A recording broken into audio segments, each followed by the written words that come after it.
नमस्कार सभी को। Amrut Mehsana startup and innovation mission के 50th वेबिनार में मैं आप सबका स्वागत करती हूं।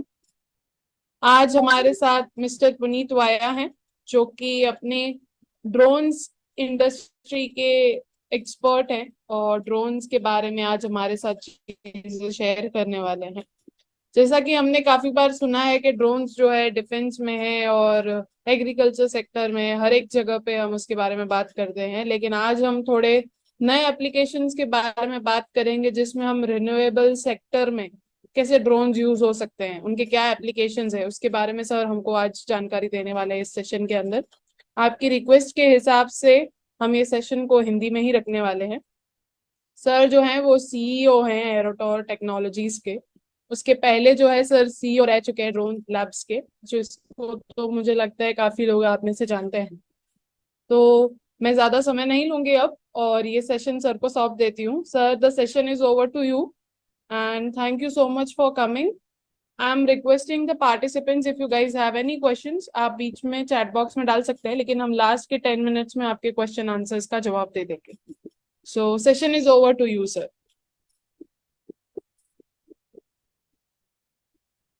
Sir, you are on mute. Yeah. So hi everyone, myself Puneet Vaya, and I am CEO in the Aerota Technologies LLP.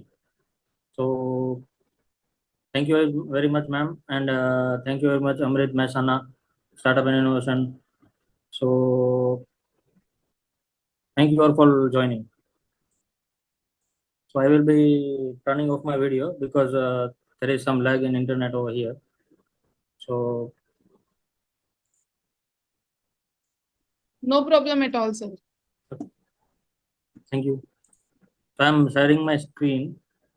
We'll go through the some of details of our company, and then we can go in detail with our topic. Okay.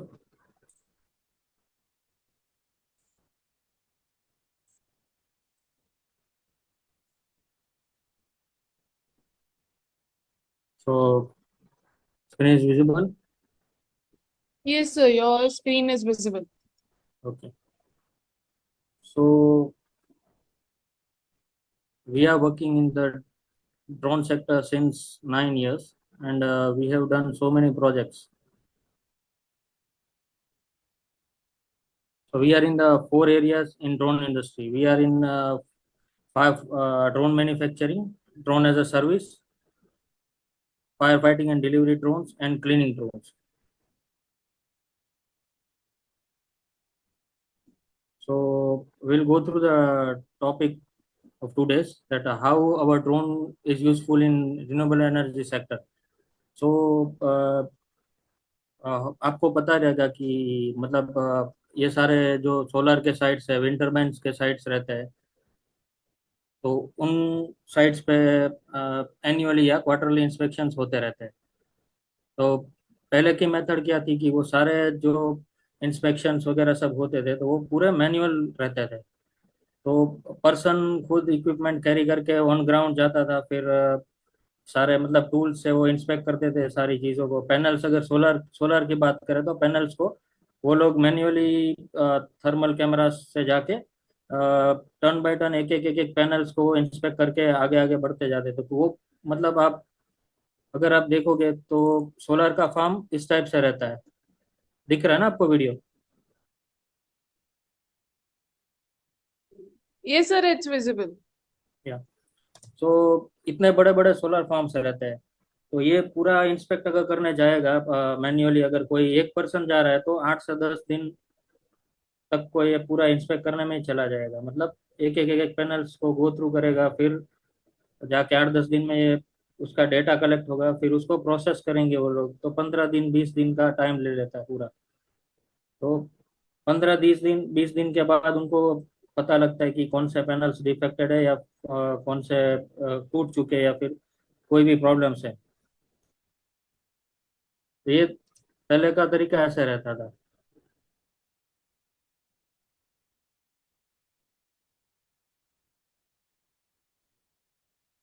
और same चीज हम अगर wind turbines में देखें तो पहले मतलब human पूरा केबल से कनेक्ट होके क्लाइम करके वो टर्बाइंस को इंस्पेक्ट करते थे, जैसा आप ये वीडियो में देख सकते हो।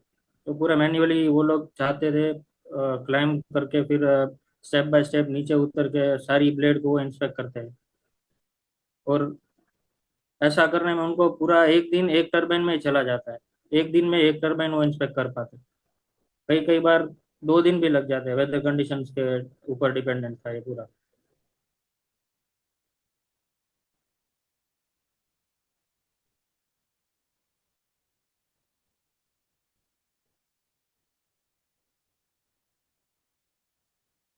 बहुत बहुत रिस्क रहता है ये भी।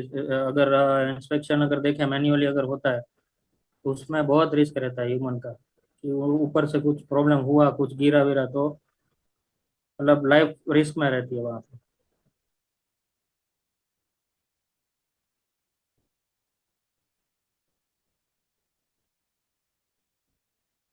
फिर करंट अभी क्या सिनेरियो कि अभी ड्रोन्स लॉन्च हुए उसको 5 to 6 years हुए, तो मतलब 5 to 6 years हुए उसको कि ये फील्ड में वो ड्रोन्स यूज होने लगे अभी।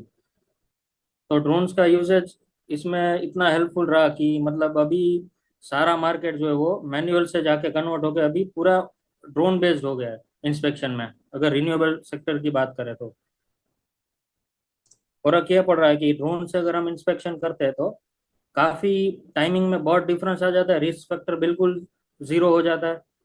मतलब ह्यूमन सेफ्टी के बारे में अगर देखें तो जीरो, वो प्रॉब्लम सॉल्व हो गया पूरा, मतलब जीरो हो जाती है। मतलब ह्यूमन को कहीं पे फिर ऊपर नहीं जाना है, कि कोई भी रिस्की टास्क नहीं रहता है उनके हाथ में।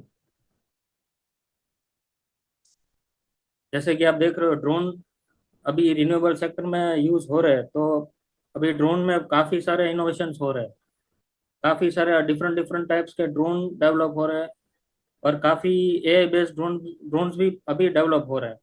तो हमारी कंपनी जो है वो ऐसे ऐसे ड्रोन्स पे अभी काम कर रही है कि आप एक बार खाली कमांड दे दो उनको, तो वो ड्रोन ऑटोनोमसली पूरा टास्क फिनिश करके विद इन 15 मिनट्स में वापस रिटर्न हो जाता है with all of the data. तो this is an small example that how our drones work. पूरा एआई से ट्रैक हो जाता है टरबाइन। फिर हर एक मतलब स्टार्टिंग से लेकर एंड टिप तक, ब्लेड्स के टिप तक हर एक पिक्चर्स ली जाती है, हर एक मीटर पे 1 1 मीटर पे पिक्चर्स ली जाती है। वो सारे पिक्चर्स को हम स्टिच करते हैं और एक पूरा ब्लेड का एक फॉर्मेट तैयार करते हैं, 3D मॉडल, और वो फॉर्मेट में हम एनालिसिस करते हैं कि डिफेक्ट कौन से एरिया में क्या डिफेक्ट है। तो एक छोटा क्रैक है तो भी आइडेंटिफाई हो जाता है ड्रोन में।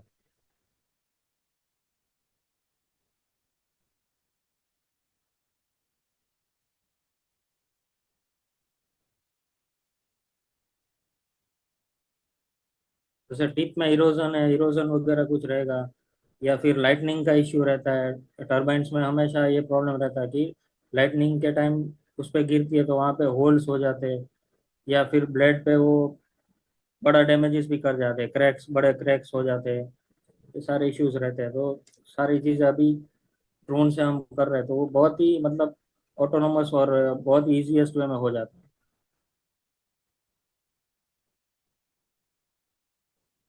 सेम चीज़ अगर हम देखें तो सोलर फार्म्स में भी ऐसे ही ड्रोन ऑटोनोमस पूरा काम करता है। जैसे कि हम एक बार डिप्लॉय कर देते हैं अपने ड्रोन को, तो वो पूरा सोलर का जितना भी एरिया रहेगा, अगर 1,000 हेक्टर का एरिया है या फिर 2 3 स्क्वायर किलोमीटर का भी एरिया है, तो पूरा एक ही बार में कवर कर लेता है ड्रोन अपने आप ही। ऑटोनोमस फ्लाई होता है और डेटा भी ऑटोनोमस कलेक्ट होके फिर एआई सॉफ्टवेयर में वो अपलोड होके फिर रिपोर्ट्स भी ऑटोनोमस तैयार हो जाती है। तो अभी इतना इजी सिस्टम हो चुका है ड्रोन्स में।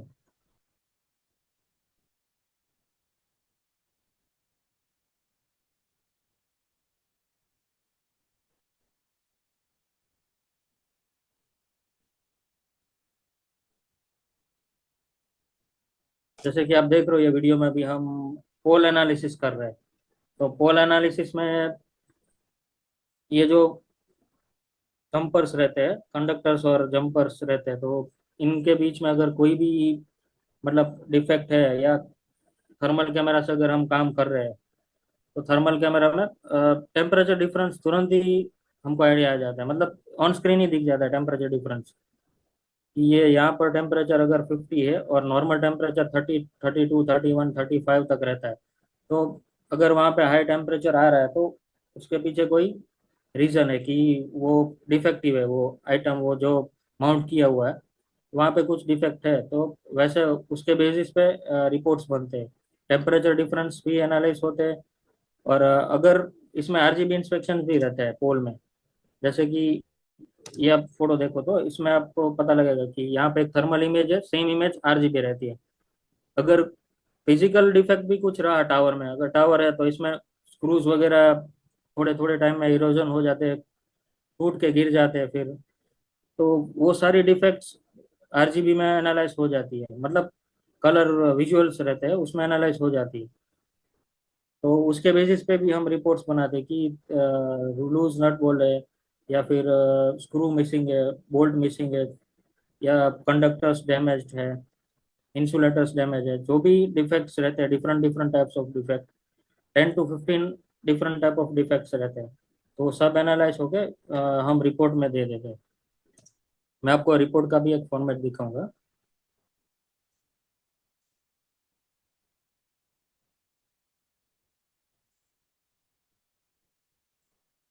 वो जो सारे डिफेक्ट्स है उसको हम इजीएस्ट वे में एक रिपोर्ट बनाते हैं उनका, कि जैसे कि अभी हम, ये आपको मैं दिखा रहा हूँ पोर्टल। तो यहाँ पे पूरा एक सोलर का जो साइट है वो हमने इंस्पेक्ट किया हुआ है, उसके पिक्चर्स लिए हुए, थर्मल भी लिए हुए और आरजीबी भी लिए हुए हैं। अभी हम इसमें एआई बेस पे एनालिसिस करके इसका जो अभी ये रिपोर्ट है, आउटपुट है, वो इस तरीके से रहता है। आपको पोर्टल एक्सेस में मतलब सारे डिफेक्ट्स मिल जाते हैं कि क्या प्रॉब्लम्स ये साइट पे डिटेक्ट हुए हैं।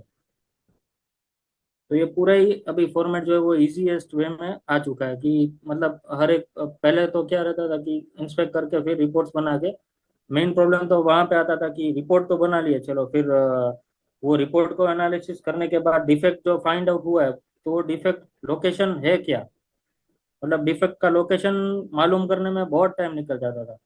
कि हमने ये मतलब फर्स्ट रो, सेकंड रो या थर्ड रो से डिफेक्ट फाइंड आउट किया हुआ है, तो फर्स्ट रो में भी काफी सारे पैनल्स रहते हैं, मतलब आप as a for an example देखोगे तो 2000 3000 पैनल्स एक रो में माउंटेड रहते हैं, बड़े फार्म्स अगर है तो वो 3000 पैनल्स में से हमारा डिफेक्टिव पैनल कौन सा है तो वो कैसे पता लगेगा। वो काफी कॉम्प्लिकेटेड इश्यूज रहते थे पहले के टाइम पे, जो जो डिफेक्ट उस टाइम पे मिले, क्योंकि डेटा कलेक्ट करने के बाद एनालिसिस होता था, ऑन द स्पॉट ये चीजें नहीं होती थी। तो वो इश्यूज रहते थे। तो अभी ये पूरा ए बेस्ड सॉफ्टवेयर पे ट्रांसफर हो चुका है ये सारा पूरा डेटा। तो आप देख सकते हो कि लेफ्ट हैंड साइड में ये पैनल जो है वहाँ पे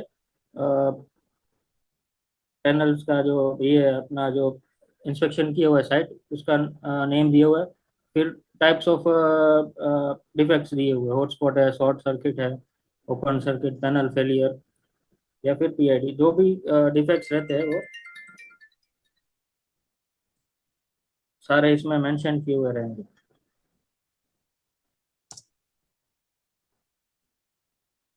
जैसे भी जैसे कोई भी हम स्पेसिफिक डिफेक्ट को देखना चाहते हैं तो वो बाईपास डायोड पे अभी क्लिक किया हुआ है हमने, तो वो जैसे ही हम जूम इन करेंगे तो जितने एरियाज में ये इश्यूज फाइंड आउट हुआ है तो वो हाईलाइट हो जाएंगे कि ये लोकेशन पे ये वाले पैनल में ये डिफेक्ट है।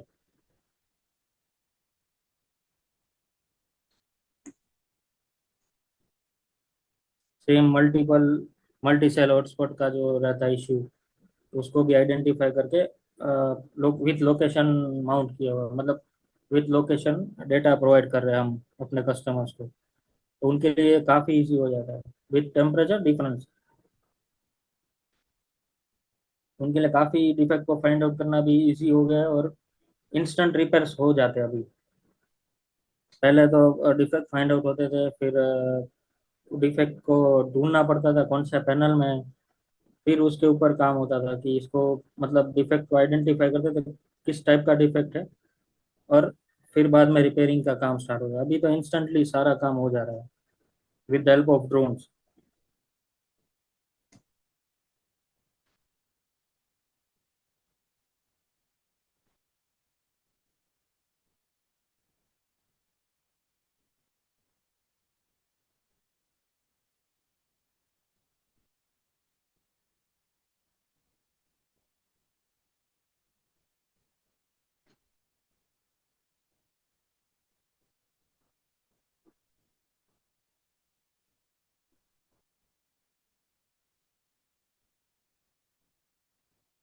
ये सारे डिफरेंट डिफरेंट टाइप्स का डिफेक्ट मेंशन किए हुए इसमें, पूरे हाईलाइटेड रहेंगे, अलग अलग कलर्स के बॉक्सेस बने रहेंगे, और अलग अलग सबके कोऑर्डिनेट्स और क्या क्या इश्यूज है वो मेंशन किए रहेंगे सब। बहुत इजी हो चुका है अभी का जो एनालिसिस सिस्टम है वो।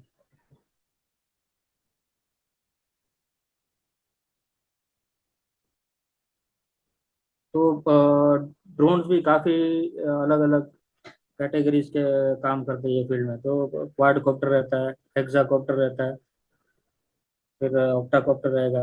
अगर कोई मतलब हैवी पेलोड के साथ कुछ काम करना है तो ऑक्टाकॉप्टर इज मोर कन्वीनियंट। उसका यूज़ करके हम हैवी पेलोड भी मतलब यूज़ कर सकते हैं। जैसे कि अगर कोई साइट है जहाँ पर मतलब कंटिन्यूस हमें 24 आवर तक अगर कुछ मॉनिटरिंग करना है, या फिर 24 आवर तक कुछ सर्वेलेंस के लिए देखना है कि थेफ्ट हो रहा है या कुछ भी प्रॉब्लम हो रहा है वहाँ पे, तो उसको बैटरी बैकअप बहुत चाहिए, मतलब वो ड्रोन को। तो बैटरी बैकअप के लिए हमको बैटरी हैवी यूज़ करने रहेंगे, मतलब heavy batteries with heavy capacity, MH capacity 22,000 40,000 MH. तो करीब एक बैटरी का वेट 7 to 8 kg हो जाता है वो बैटरी का, अगर 40,000 एमएच की हम काउंट करें बैटरी को। तो वो बैटरीज कैरी करने के लिए बड़े बड़े मतलब हेवी पेलोड ड्रोन ही चाहिए। तो वो क्वाड में थोड़ा मतलब इश्यू है कि क्वाड कॉप्टर की लिमिटेशंस रहती है, अप टू 5-6 kg 10 kg के क्वाड्स है तो वो कन्वीनियंट रहता है। फिर उसके बाद अगर हम स्टेबिलिटी वाइज देखें कि स्टेबिलिटी भी मिलनी चाहिए, और एंड्योरेंस भी बैटरी का मिलना चाहिए अराउंड हमको। कंटिन्यूस हर एक फ्लाइट 1-1 आवर के लेने हैं, turn by turn, by changing the batteries. तो ये कन्वीनियंट रहेगा कि आप हैवी ड्रोन्स यूज़ करें वो प्रोजेक्ट के लिए। तो अलग अलग मॉडल्स रहते हैं, जैसे कि हमारा अभी खुद का एक मैन्युफैक्चर मॉडल है ये वाला। तो ये कस्टम मॉडल है हमारा। तो ये हमने डेवलप किया हुआ है स्मॉल ऑपरेशंस, जैसे कि सर्वेलेंस है, फिर इंस्पेक्शन है। जैसे विंटर बैन की बात हो रही थी तो विंटर बैन इंस्पेक्शन है। तो ये ड्रोन हमने डेवलप किया, तो इसकी कैपेसिटी 60 मिनट्स बैटरी का एंड्योरेंस दे रही है। और ये ड्रोन आपको करीब करीब 1.5 kg तक की पेलोड कैपेसिटी प्रोवाइड कर रहा है। और स्टेबिलिटी भी काफ़ी स्टेबल है ये ड्रोन, क्योंकि हम मल्टीपल जीपीएस यूज़ कर रहे हैं इसमें। तो क्या रहता है मल्टीपल जीपीएस का कि अगर 2 जीपीएस यूज़ कर रहे हैं हम, तो एक जीपीएस ड्रोन को पोजीशन होल्ड करने के लिए हेल्प करता है, और एक जीपीएस ड्रोन को कोऑर्डिनेट्स गाइड करने के लिए काम करता है कि अभी ड्रोन कौन से कोऑर्डिनेट पे है और कहाँ पे उनको जाना है, या फिर आगे का प्रोग्राम किया हुआ जो कोऑर्डिनेट रहता है वो गाइड करने के लिए रहता है। और ये ड्रोन में फ्लेक्सिबिलिटी भी ये है कि हम कैमरा जो है इसका वो मतलब मल्टीपल पेलोड्स हम अटैच कर सकते हैं। मतलब अगर हम इंस्पेक्शन के लिए यूज़ कर रही है ड्रोन को, तो फिर हमें चाहिए होगा कि जूमिंग कैपेबिलिटीज होनी चाहिए कैमरा में, मेगापिक्सल्स हायर होने चाहिए। तो अ, हमारे पास मॉडल है कि 30x जूमिंग वाला कैमरा है। तो हम वो कैमरा इस ड्रोन पे माउंट करके इसको हम यूज़ कर सकते हैं as a inspection device turbines के लिए, या फिर कोई कोई भी दूसरे एसेट्स है जो पावर लाइन टावर रहते हैं जो स्ट्रक्चरल एनालिसिस होते हैं टावर्स के, तो उसके लिए भी यूज़ कर सकते हैं।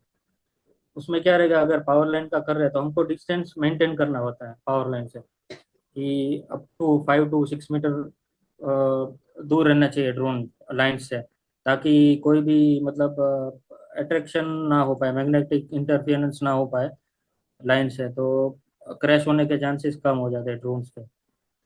तो ये सारी चीज़ें हमने इसमें सब मार्क कर करके कस्टमाइज ये बनाया हुआ है ड्रोन, ताकि हम अपने जो टास्क है, हमने फेस किए हुए काफ़ी प्रॉब्लम्स कि ये जो रेडीमेड ड्रोन्स आते हैं, तो वो क्या होता है कि पावर लाइन के इंस्पेक्शन के टाइम मेजर इशू ये रहता है कि अगर वो लाइन के पास पहुंच गया ड्रोन, तो वो कोरोना इफेक्ट की वजह से तुरंत ही लाइन से वो क्रैश हो जाता है। तो मतलब काफ़ी लॉसेस हो जाते हैं इस टाइम पे अगर पावर लाइन की बात करें। और रिस्की भी रहता है, अगर ड्रोन क्रैश हुआ लाइन में और कुछ ब्लास्ट वगैरह भी हुआ तो लाइन भी डैमेज हो जाती है और ड्रोन भी डैमेज हो जाते हैं। और अगर फायर कैच करके वो नीचे गिर रहा है और वहाँ पे ड्राई एरिया रहा तो वो पूरा एरिया भी मतलब फायर अप हो जाता है। और काफ़ी रिस्की है ये प्रोजेक्ट पावर लाइन्स के। तो वो सब चीज़ें ध्यान में रख के हम अपना कस्टमाइज मॉडल बनाया हुआ है कि ये सब जो प्रॉब्लम्स हम फेस कर रहे हैं अपने टास्क में तो वो सब इसमें हमने कंसिडर करके पूरा मॉडल उसी तरीके से हम डेवलप किया हुआ है ताकि आगे ऐसे कैजुअलिटीज ना हो और स्मूथली काम चलता रहे। जैसे ये सोलर की साइट इंस्पेक्ट हो रही है तो कैसे ड्रोन अपने पायलट्स कैसे सेफ्टी का ध्यान रखते हैं पूरा, हेलमेट वगैरह सेफ्टी शूज वगैरह सेफ्टी जैकेट्स। और फ्लाइंग के लिए टेक ऑफ के लिए उसका एरिया फिक्स्ड किया जाता है कि ये लोकेशन से ही ड्रोन टेक ऑफ होगा और जैसे ही वो अपना टास्क फिनिश करेगा तो सेम लोकेशन पे आके वो लैंड करे।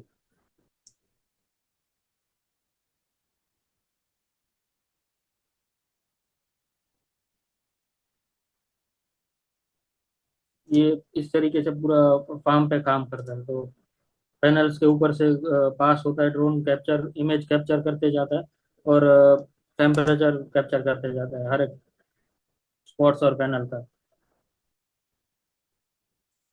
और उसके बाद में जो मैंने रिपोर्ट आपको दिखाया वो फिर जनरेट होता है और फिर अपने क्लाइंट्स को हम प्रोवाइड करते हैं with reports and type of different different type of effects.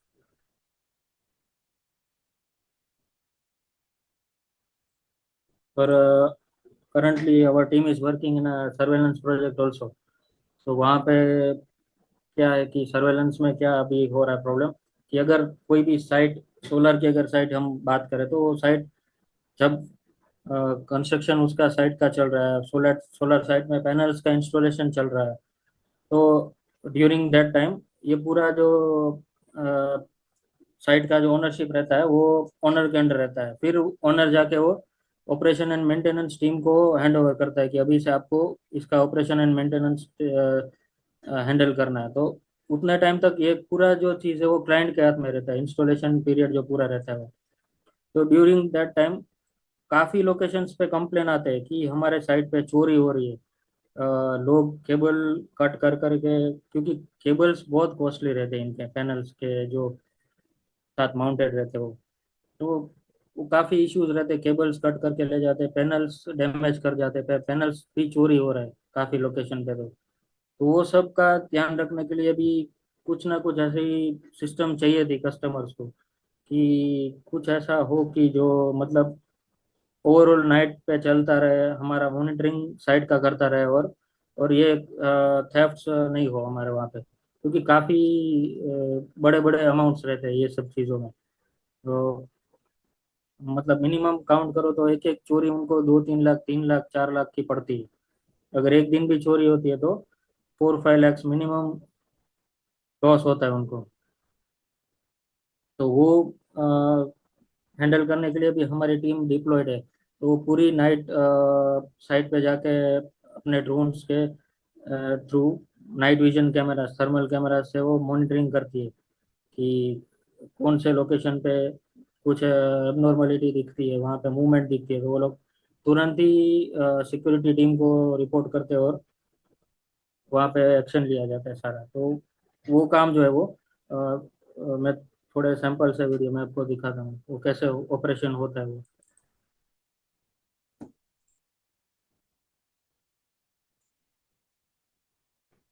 तो टीम नाइट को बैठ के पूरा मतलब ड्रोन फ्लाई करके सारे लोकेशन को मॉनिटर करती है।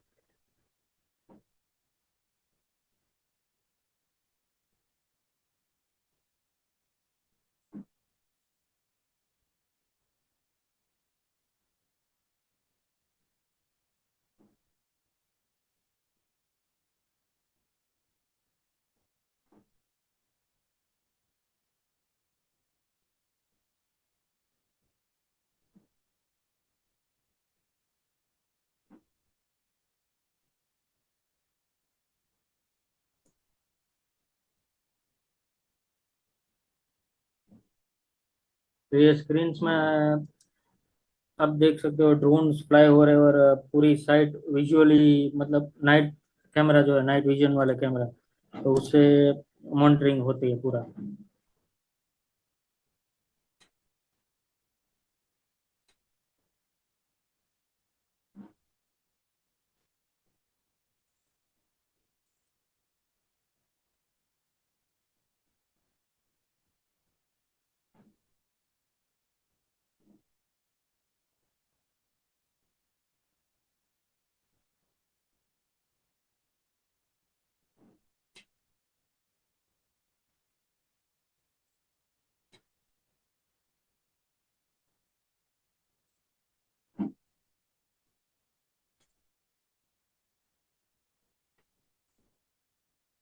मतलब ये सारे जो different different type of requirements applications रहते हैं, डिपेंडेंट ऑन द क्या रिक्वायरमेंट्स है, मतलब क्लाइंट की। अगर उनके वहाँ पे थेफ्ट होती है तो हमको थर्मल विजुअल कैमरा डिप्लॉय करने रहते हैं कि पूरी नाइट मॉनिटरिंग करे।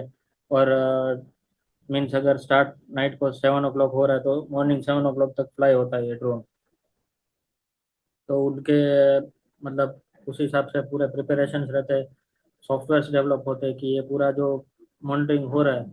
तो अभी साइट पे अपनी टीम है, तो क्लाइंट को कैसे पता लगेगा कि वहाँ पे क्या हो रहा है, और वहाँ पे जो ऑन स्क्रीन दिख रहा है अभी ये मॉनिटर्स पे, तो क्लाइंट को कैसे पता लगेगा कि मतलब ये चीज़ें कैसे गो थ्रू हो रही है मेरी साइट पे। तो ये सारी चीज़ें हमने सॉफ्टवेयर डेवलप किए हुए कि ये जो फीड आ रही है इस पे, वो फीड लाइव स्ट्रीम हो जाती है पूरी ऑनलाइन, और लिंक हम अपने क्लाइंट्स को दे देते हैं कि वो भी कभी भी कोई भी टाइम, मतलब ऑपरेशनल आवर्स है जो ड्रोन के, तो नाइट नाइट आवर्स जो रहते हैं तो वो टाइम पे कभी भी एक्सेस करे वो लिंक को, और देख पाए कि ड्रोन्स कहाँ पे कौन से एरिया में चल रहे हैं।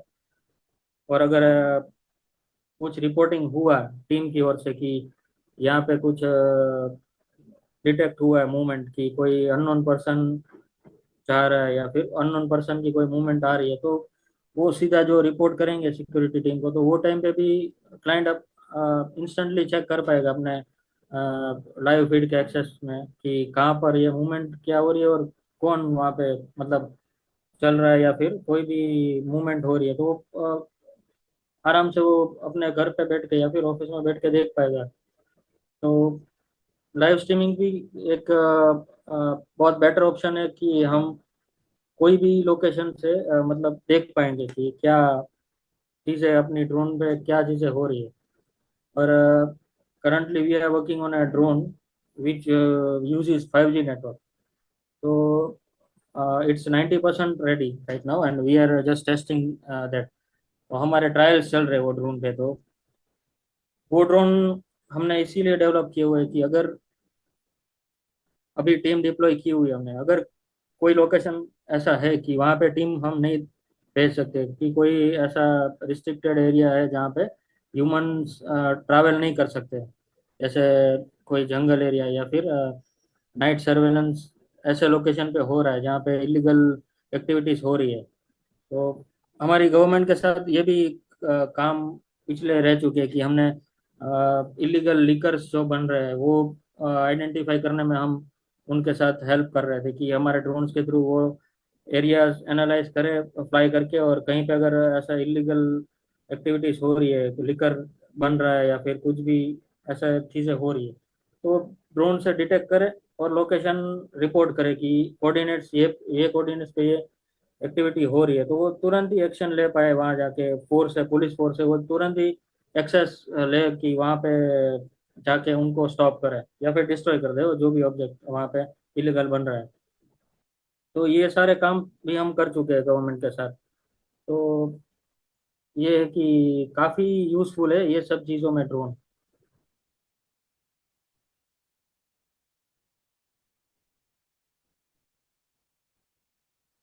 करंटली हम एक और ड्रोन में भी काम कर रहे हैं जो क्लीनिंग के लिए यूज होता है।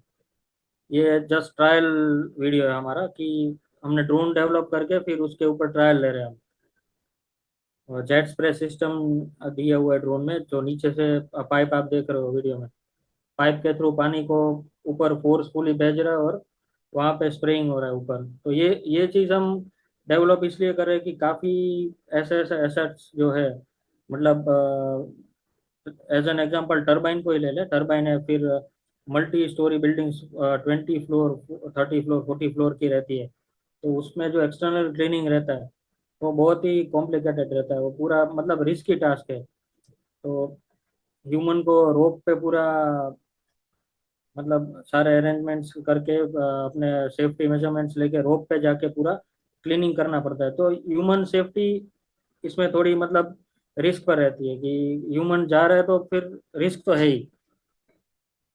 तो वो चीज़ें हम विद ड्रोन्स हम सॉर्ट आउट करना चाहते हैं कि वो रिस्क बिल्कुल कम हो जाए, मतलब नहीं रहे वो रिस्क, ह्यूमन पे रिस्क नहीं रहे।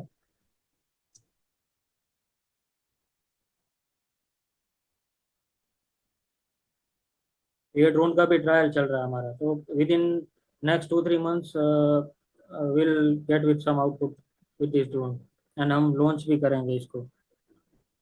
अभी फिलहाल हम इसको बेटर बना रहे हैं कि ये फायर एंड सेफ्टी के लिए भी यूज़ हो पाए। कोई भी मतलब जैसे कि कोई भी लोकेशन पे फायर की प्रॉब्लम्स अभी बहुत हो रही है। जो हाई राइज टावर्स बिल्डिंग्स रहते हैं और हाई राइज एसेट्स रहते हैं, जो मतलब जहाँ पे ह्यूमन एक्सेस इजीली भी अवेलेबल नहीं रहता है और फास्ट नहीं जा सकते टीम, कोई भी मतलब फायर एंड सेफ्टी टीम हो, कोई भी मतलब बिल्डिंग हो, उसके 20 फ्लोर पे या 25th फ्लोर पे कुछ फायर की प्रॉब्लम हुई है, तो वहाँ पे इतना इजी एक्सेस नहीं रहता है कि जैसे ही फायर की टीम आए वहाँ पे एकदम फास्ट से पहुँच जाए। उनको वो डिस्टेंस कवर करने में बहुत टाइम लग जाता है, और वो जब तक सॉर्ट आउट हो उतने टाइम में काफ़ी कैजुअलिटीज हो जाती है, डेथ्स भी हो जाती है कहीं कहीं बार। तो वो चीज़ें हम वर्कआउट कर रहे हैं कि इसमें हम वो कैसे इंटीग्रेट करें, और इसको हम वो फायर एंड सेफ्टी के लिए कैसे प्रिपेयर करें कि अगर कुछ हुआ है, for an example 25th floor पे फायर, बड़ी फायर हुई है, वहाँ पे तुरंत ही अपनी फायर एंड सेफ्टी टीम जैसे ही पहुंचे, सीधा ही ड्रोन डिप्लॉय कर दिया connecting with this pipe and jet jet spray. तो सीधा ही डिप्लॉय कर दे ड्रोन को, विद इन 5 मिनट्स पे वो 25th फ्लोर पे पहुंच जाएगा।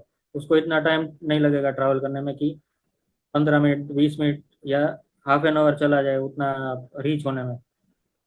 विद इन 5 मिनट से पहुंच जाएगा और अपना काम भी स्टार्ट कर देगा। तो स्पीड डिफरेंस काफ़ी रहता है ड्रोन में।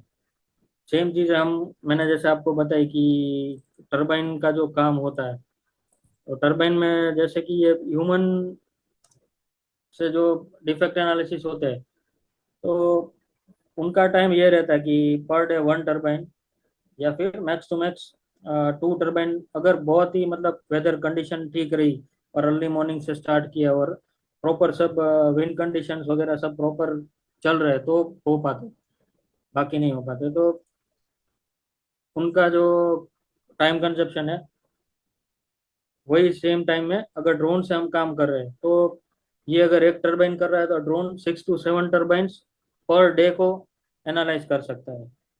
तो ये काफी बड़ा डिफरेंस है कि ड्रोन ये मार्केट में भी क्यों आ गए और क्यों हेल्पफुल रह रहे हैं, ये जो इंस्पेक्शंस के टास्क जो रहते हैं उसमें। ये काफी बड़ा डिफरेंस है।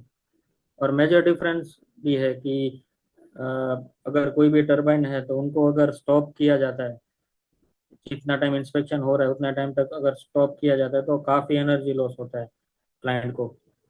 अगर वो 10 घंटा भी बंद रहती है तो बहुत एनर्जी लॉसेस होते हैं। तो वो भी फर्क पड़ जाता है। अगर ड्रोन से एनालिसिस हो रहा है तो विद इन एन आवर एक टरबाइन इंस्पेक्ट हो जाती है। तो वो 1 घंटे का ही मतलब उनका ये लॉस रहता है एनर्जी जनरेशन का। तो वो भी बेनिफिट है उनको। और ह्यूमन सेफ्टी भी है इसमें कि वो भी, इनको रिस्क नहीं रहता है कि अगर ड्रोन काम कर रहे तो ह्यूमन का कोई मतलब वो भी इशू नहीं है ह्यूमन सेफ्टी का।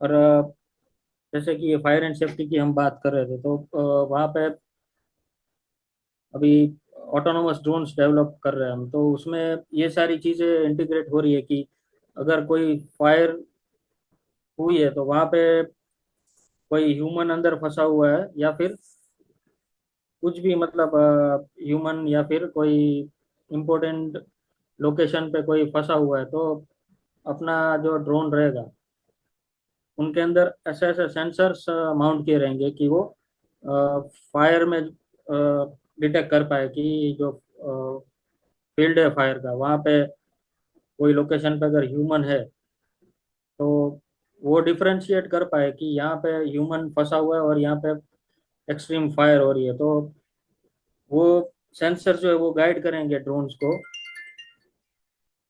कि मूवमेंट कैसे करनी है और सेफ कंडीशन में ह्यूमन को कैसे एग्जिट कराना है लोकेशन से। तो वो भी गाइड करेंगे और वो भी हेल्प करेंगे ड्रोन्स कि अगर कहीं पे फायर ऐसी है कि इजीली एक्सटिंग्विश हो पाए, तो अटैचमेंट्स जो रहते हैं ड्रोन में, हमने ऑलरेडी अटैचमेंट डाले हुए हैं कि फायर सेफ्टी बॉल्स रहते हैं। वो फायर सेफ्टी बॉल्स कैरी करे, वहां पे थ्रो करे और वो फायर को वो एक्सटिंग्विश कर दे तुरंत ही। तो वो फॉर्मेट में भी काम करके वो ह्यूमन जो फंसा हुआ रहता है उनको एग्जिट एग्जिट करा पाए कि उनको कोई कैजुअलिटी ना हो और कोई मतलब प्रॉब्लम्स ना हो, इजीली वो बाहर आ पाए या फिर सेफली वो निकल जाए लोकेशन से। तो ये चीज़ों में भी हेल्प करने के लिए एआई बेस पे पूरा सिस्टम डेवलप किया हुआ है कि उन लोगों को काफ़ी हेल्प हो जाए कि फायर एंड सेफ्टी जो रहते हैं डिपार्टमेंट, उनको भी काफ़ी हेल्प हो जाए कि कैसे हमको काम करना है जहाँ पे एक्सेस नहीं है उनका, वो लोग नहीं पहुँच पा रहे, तो वो लोग को हेल्प मिल जाती है कि ये एरिया में इस तरीके से अगर हम काम करें, प्लान करें कि एक्सटिंग्विश यहाँ से करें या फिर एग्जिट यहाँ से करें, तो उनके लिए भी हेल्पफुल हो जाएगा ये ड्रोन्स। तो एनर्जी सेक्टर में भी सेम चीज़ है कि जहाँ जहाँ पे एक्सेसिबल नहीं है ह्यूमन टीम्स, तो मैन्युअल टास्क जो नहीं हो पा रहा है, मतलब सोलार के मैंने बताया आपको कि बहुत टाइम कंजप्शन होता है इंस्पेक्शन के टाइम। इतने टाइम में अगर डिफेक्ट फाइंड आउट करके रिपोर्ट्स वो लोग बना रहे हैं, उतने टाइम में तो और डिफेक्ट जनरेट हो जाते हैं वहाँ पे। तो वो जो एरिया है टाइम पीरियड का, वो एरिया कट करने के लिए बहुत ही हेल्पफुल है ड्रोन्स। और उनके एप्लीकेशंस जो मतलब सॉफ्टवेयर जो इंटीग्रेशन रहते हैं ड्रोन्स में, तो वो बहुत काफ़ी हेल्प करते हैं कि with in a short period of time ये सारी चीज़ें सॉर्ट आउट हो जाए और रिपोर्ट्स मिल जाए क्लाइंट को कि कहाँ पे डिफेक्ट है कहाँ पे नहीं है, तो वो एरिया वो लोग कवर अप कर पाए कि जनरेशन में कोई इश्यूज ना हो और कंटिन्यूसली परफॉर्मेंस 100% मिलता रहे साइड से, और उनके अर्निंग्स कंटिन्यूसली वो फॉर्मेट में जाते रहे कि लॉसेस कम से कम आए उनको। वो फॉर्मेट में ड्रोन्स बहुत हेल्पफुल रहते हैं। सोलर की बात करें तो सोलर में जैसे 20-30 डेज का जो पीरियड है वो एनालिसिस का मैन्युअल टास्क जो रहते थे उसमें रहता था, और सेम चीज़ है अगर ड्रोन से कर रहा है तो वो विद इन 2-3 डेज में रिपोर्ट्स आ जाते हैं विद लोकेशन डिफेक्ट के कि ये डिफेक्ट यहाँ पर है। आप इंस्टेंटली उस पर काम करो और सॉर्ट आउट करके डिफेक्ट को विद इन 4-5 डेज में वापस नॉर्मल कंडीशन पे लेके आ सकते। तो ये सारी चीज़ें रहती है कि ड्रोन्स क्यों अभी रिन्यूएबल सेक्टर में बहुत काम करने लगे।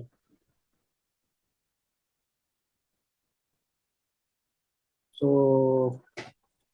This was just for the renewable. Ma'am आप पूछ सकते हैं अगर कोई किसी को कुछ भी क्वेश्चंस वगैरह कुछ है तो। We are open for question and answer round. If you guys have any questions, you guys can ask the questions. Sir meanwhile क्या आप बता सकते हैं कि कैसे आपकी जर्नी एक कंप्यूटर साइंस स्टूडेंट से आप ड्रोन इंडस्ट्री में आ गए? या तो I am having 9 years of experience in this field. या तो फर्स्ट ऑफ ऑल मैंने स्टार्ट किया था पहले पहले जब स्टार्टिंग पीरियड था, ड्रोन्स जब इंट्रोड्यूस हुए थे इंडिया में, तो वो पीरियड ऐसा था कि drones just for photography and events वगैरह में बहुत यूज हो रहे थे।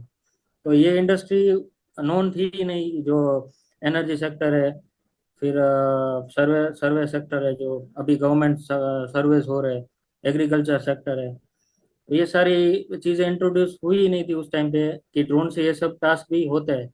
उस टाइम पे ये सब फोटोग्राफी सब होता था। तो मुझे फोटोग्राफी का बहुत शौक था उस टाइम पे। हम्म।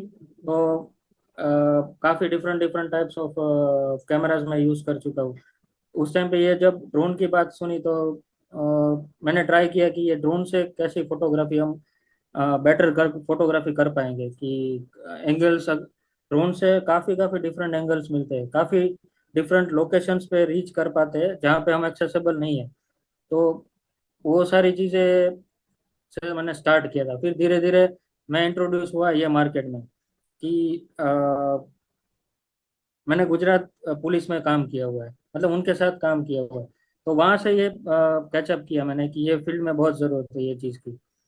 जब ये कोविड सिचुएशन आई थी, उस टाइम पे काफ़ी इश्यूज हुए थे कि अ, लोग को मना कर रहे फिर भी वो बाहर घूम रहे, वो सब प्रॉब्लम्स हो रहे थे। तो उस टाइम पे I was the first person to develop a drone with speaker.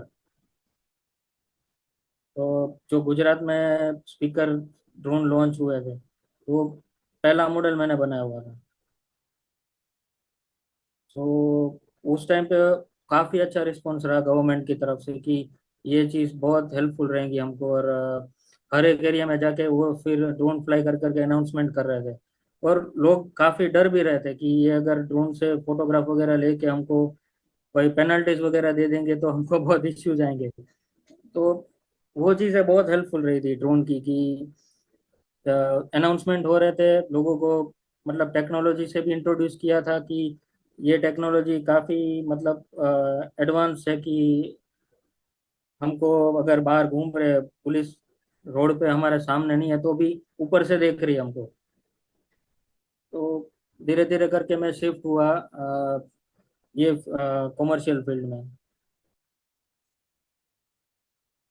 और फिर धीरे धीरे हमने एनर्जी सेक्टर से ही स्टार्ट किया हुआ है कि first of all we were introduce with power line inspection.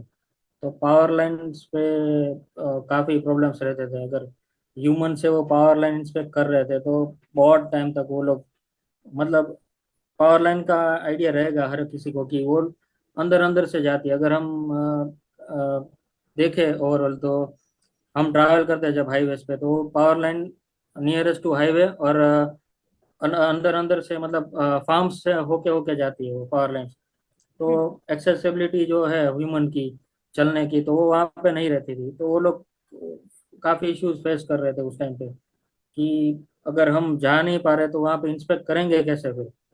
और कई कई लोकेशन पे फार्मर के इशू रहते थे, वो अंदर आने नहीं देते थे इन लोगों को कि आप हमारे फार्म में क्यों आ रहे हो बिना परमिशन, और वो सब काफ़ी इश्यूज रह रहे थे। जी। तो उस टाइम पे ड्रोन से हमने ट्रायल लिया था कि 2016 में। हम्म। तो उस टाइम पे ट्रायल लिया था कि ये जो ड्रोन्स है कम रेंज वाले थे उस टाइम पे, मतलब 100 meter 200 meter, max to max 400 meter जाते थे। पर जो एक्सेसिबिलिटी नहीं मिल रही थी इन लोगों को, वो कवर अप हो जाती थी कि ड्रोन डिप्लॉय करके टावर के पास हमने भेजा, फोटोज कलेक्ट किए टावर्स के, और उस पर डेटा कलेक्ट किया, और फिर बाद में हम एनालिसिस कर रहे थे और उस पर रिपोर्ट्स बना रहे थे। तो काफ़ी हेल्पफुल रहा ड्रोन वो सिस्टम, कि जहाँ पे एक्सेसिबिलिटी नहीं है वहाँ पे ड्रोन से कर रहे हैं, और उनके रिपोर्ट्स काफ़ी इफेक्टिव है विथ फोटोग्राफ से। और विथ हम डिफेक्ट्स मार्क करके रिपोर्ट जनरेट करते थे कि ये डिफेक्ट है। अगर टूटा हुआ कोई ऑब्जेक्ट था पोल पे, कंडक्टर या फिर इंसुलेटर वगैरह कुछ, तो इजीली विजुअली क्लाइंट देख सकता है कि ये इशू है। वो रिप्लेसमेंट भी तुरंत, जो प्रोडक्ट डैमेज है वही प्रोडक्ट परचेज करके रिप्लेसमेंट भी इंस्टेंट कर सकते थे वो चीज़ से। तो ऐसे ही धीरे धीरे मतलब टास्क इजी होते गए ड्रोन से, और आगे आगे ड्रोन का मतलब एरिया बढ़ता गया, जो जो फील्ड कवर अप हो पाता था ड्रोन से वो होने लगा धीरे धीरे। हमारी टीम भी काफ़ी एक्सपीरियंस है ये चीज़ों में। टर्बाइन है, सोलर फार्म्स है, क्लीनिंग है, सर्वेलेंस है, रिन्यूएबल एनर्जीज में लैंड सर्वे रहते हैं। जो ये इंस्टॉलेशन होता है फार्म्स का भी, सोलर का, तो वो लैंड सर्वे करते हैं पहले कि एरिया जो है वो मतलब फ्लैट नहीं रहता हर एक लोकेशन पे। तो वो एरिया का एनालिसिस होता है, कट फिल एनालिसिस रहता है कि वहाँ पे अगर सम माउंटेन्स है तो उनको कैसे फ्लैट लैंड बनाना है, कितना एरिया कट करना होगा, और कहीं पे गड्ढे रहते हैं तो उनको कैसे फिलअप करना है, कितना वॉल्यूम ऐड करना होगा कि वो फिलअप हो जाए और फ्लैट लैंड हो जाए। तो वो चीज़ों में बहुत हेल्पफुल रहते थे ये सारे ड्रोन्स। और धीरे धीरे करके पूरा शिफ्ट होने लगा ये मार्केट जो है रिन्यूएबल एनर्जी का। इंस्पेक्शन और सर्वे एनालिसिस ये सारी चीज़ों में अभी देखो तो 70 to 80% शिफ्ट हो चुका है ड्रोन्स के ऊपर ही। तो within with the help of drones this all type of works are been carried out right now. तो sir it was very insightful answer. Sir आपने जैसा कि बताया कि स्टार्टिंग जब ड्रोन्स आए थे तो हम लोग सिर्फ वीडियोग्राफी फोटोग्राफी वगैरह के लिए यूज करते थे, फिर हम थोड़ा सा टेक्नोलॉजी में आए, क्या कहते हैं, फोरेंसिक्स में आए, फिर डिफेंस में गए। तो वैसे हम इवॉल्व हो रहे हैं, अभी रिन्यूएबल एनर्जी पे फोकस कर रहे हैं। तो सर आप बच्चों को कोई एडवाइस देना चाहेंगे कि अभी वो ड्रोन इंडस्ट्री ड्रोन सेक्टर में आने का सोच रहे हैं तो क्या चीजों पे उनको पहले फोकस करना चाहिए, लेकिन मतलब कि अभी क्या प्रॉब्लम स्टेटमेंट्स एग्जिस्ट करती है जिन पे वो काम कर सकते हैं?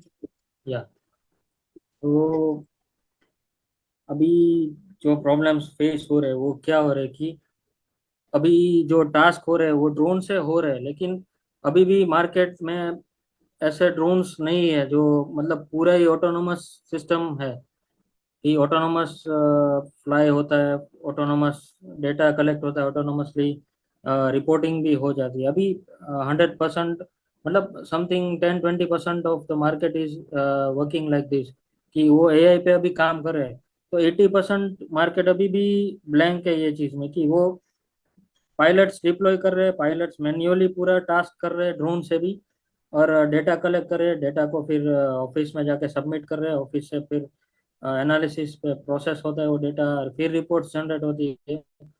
ये चीज़ पे अगर अभी आगे काम हो एआई कि pilots को मतलब खाली साइट पे जाना है और ड्रोन डिप्लॉय ही करना है, बाकी का पूरा जो काम है वो पूरा ही ऑटोनोमसली हो जाए। तो ये सिस्टम पे अभी काम करने में बहुत बहुत ही मतलब ज़रूरत है मार्केट में। और इस पे अभी बहुत कम काम हो रहा है, तो अभी धीरे धीरे लोग इस पे जा रहे हैं ये फील्ड पे में एआई सॉफ्टवेयर डेवलप कर रहे हैं जो ड्रोन को फंक्शन करा सके ये सारी चीज़ों में। तो ये स्कोप है आगे का कि एआई पे काम करेंगे तो ये भी प्रॉब्लम जो फेस हो रहे हैं तो वो सॉर्ट आउट हो जाए। और टेक्नोलॉजी की बात करें तो अभी भी इंडिया में जो ड्रोन हो रहे बन रहे हैं जो भी इंडिजिनस है, लेकिन इश्यूज तो यही आ रहे हैं कि कस्टमाइज रहता है ड्रोन। अभी भी 100% इंडियन मैन्युफैक्चर्ड ड्रोन नहीं कह सकते हम। तो वो चीज़ पे भी काम कर सकते हैं कि अपने खुद के कैमरास भी डेवलप हो। कैमरास अभी इंपोर्ट हो रहे हैं, कैमरा इंडिया में डेवलप नहीं हो रहे, तो वो कैमरा सिस्टम भी अपना डेवलप हो जाए।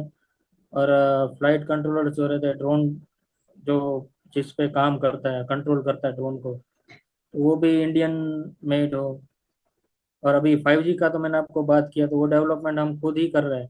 तो अपना जो ये जियो सर्विस प्रोवाइडर है उनके साथ मिलके हम देख रहे हैं अभी आगे के टास्क कैसे कंटिन्यू मतलब 5G के नेटवर्क थ्रू हम कर पाए।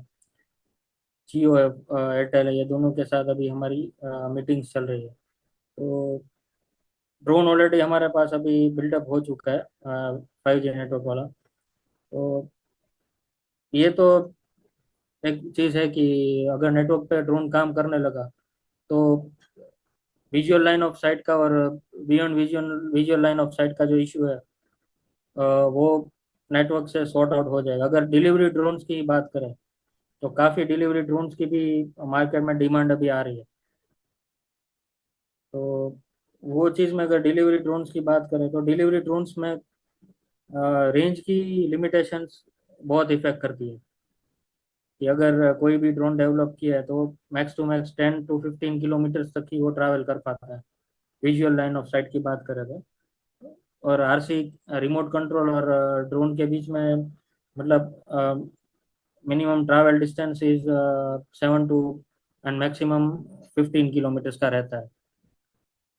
तो वहां तक ही अभी ड्रोन ट्रैवल कर रहे हैं, तो नेटवर्क बेस्ड पे अगर ड्रोन काम करने लगे तो ये चीज़ें तो निकल जाएगी कि लिमिटेशन है ट्रैवल डिस्टेंस की। तो जहाँ तक नेटवर्क मिलेगा, अगर फॉर एन एग्जांपल अहमदाबाद में अगर कोई ड्रोन डिप्लॉय कर रहा है तो वो जाके बड़ौदा तक जा पाएगा आराम से, या फिर महाराष्ट्र तक भी चला जाएगा। एंडोरेंस और वो सारी चीज़ें मैच हो रही है ड्रोन में, क्योंकि उसको नेटवर्क तो मिलने ही वाला है वहाँ तक पूरे रूट में। तो वो नेटवर्क पे पूरा काम कर सकते हैं ये चीज़ें। तो ये भी चीज़ है टेक्नोलॉजी में कि इस पे भी अगर आगे काम होगा और डेवलपमेंट होगा ये टेक्नोलॉजी पे, तो काफ़ी हेल्पफुल रहेगा कि ये चीज़ें विदाउट लिमिटेशंस भी काम कर पाती है। सर तो फिर ये बच्चे जो अगर ड्रोन इंडस्ट्री में आना चाहते हैं तो फिर ये कौन से चैलेंजेस के लिए प्री प्रिपेयर्ड रहे हैं कि ये चैलेंजेस आएंगे, बिकॉज ड्रोन इंडस्ट्री जो है वो अभी डेवलपिंग इंडस्ट्री है। हम्म। काफी लोग इंटरेस्टेड हैं कि यहाँ पे आएंगे, जैसे कि इंजीनियरिंग वाले स्टूडेंट्स हैं काफी सारे। तो हम्म। वो काफी क्यूरियस होते हैं इस फील्ड में आने के लिए। तो उनको कौन से चैलेंजेस के लिए प्री प्रिपेयर्ड रहना चाहिए या सोच के आना चाहिए कि ये चैलेंजेस तो आने वाले हैं। हम्म। सो देखो, उसमें ड्रोन इंडस्ट्री में अगर आप बात करो तो काफ़ी different different type of task है। अगर पायलटिंग के लिए कोई आ रहा है तो उसके लिए चैलेंजिंग टास्क तो यही रहेगा कि he or she has to travel different different locations continuously। सबसे इम्पोर्टेंट चीज़ ये रहती है कि साइट्स जो रहते हैं वो अलग अलग लोकेशंस में रहते हैं, तो उनको ये तो प्रिपरेशन रखनी पड़ेगी कि हमको ट्रैवल बहुत करना पड़ेगा। दूसरी है कि उन लोगों को मतलब बेसिक ऑफ ड्रोन्स, जो ड्रोन के बेसिक्स है, जो ड्रोन के रूल्स रेगुलेशंस है, जो डीजीसीए से रूल्स आ रहे हैं, सभी अभी अपडेट्स हो रहे हैं धीरे धीरे, उनसे फेमिलियर होना पड़ेगा। अगर कोई भी जगह पे गए वो लोग और कुछ भी मतलब अननोन वहाँ पे, अगर लिमिटेशन है और अननोन रहे वो लोग रूल्स एंड रेगुलेशन है, और कोई भी जोन में फ्लाई कर दिया तो वो बहुत बड़ा इश्यू क्रिएट कर सकता है उनके खुद के लिए भी, और कंपनी जहाँ पे वो काम करेंगे या फिर खुद की कंपनी बनेंगे उनके लिए भी।